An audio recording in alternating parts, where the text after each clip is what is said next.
assembly session for the second day has started, and you have seen that the discussion is on the speech of Honorable Governor, and our turn is yet to come. The government has already started telling what has not been implemented in the ground. There are two types of development, it looks like. One is the printed form of development, and the other development is in the ground.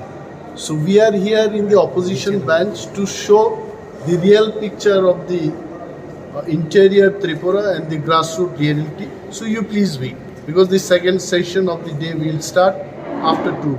Sir, this is about the appointment of interlocutor from the government of India about the discussion. I think this question should be answered by our party chief, Maharaj, and because we are here, we don't know what is going on outside, and definitely he'll be the right person to answer your question. Are you hopeful of having the appointment today, sir? Today was the day, that was the 27th of...